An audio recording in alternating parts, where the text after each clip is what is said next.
First of all, that's a very difficult question to answer. 160 million more hours than boys in terms of doing household chores. We know that it's a global phenomenon. We know that it's a phenomenon that's also prevalent in the context of Lesotho. But in the context of Lesotho, you also have to weigh it against the number of hours that boys spend herding cattle. So one hasn't actually done a rational analysis of that, so we don't know whether it is commensurate in terms of the number of hours girls spend doing household chores vis-a-vis the number of hours boys spend in terms of doing cattle herding and other animals.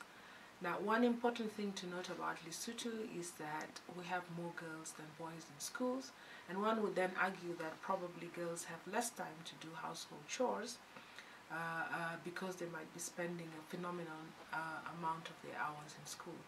However, we do know that chores such as collecting water, firewood, preparing food, cleaning the house, looking after younger siblings, looking after older people and sick people predominantly falls on the shoulders of female members of the family, and more predominantly on young girls.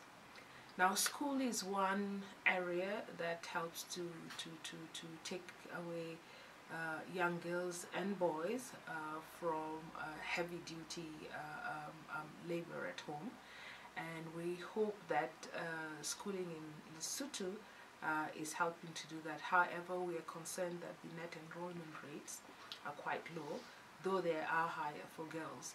We know that it's at 77% net enrollment rate.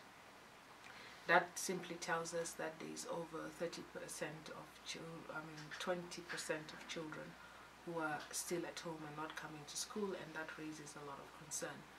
So UNICEF, in terms of non-formal education, is trying to address the issues of girls and boys who are out of school, doing herding, etc.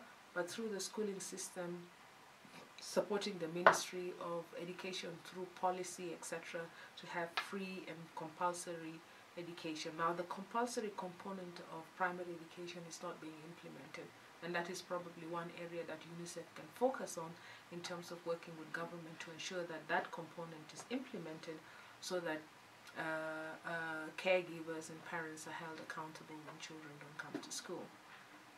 So I think schooling and ensuring that children participate in the schooling process is one of the biggest areas that UNICEF can contribute to in ensuring that children go to school. And non-formal education is another one. But by and large, what we want to see is less non-formal education and more formal education systems, so that we ensure that kids are taken away from different forms of labor.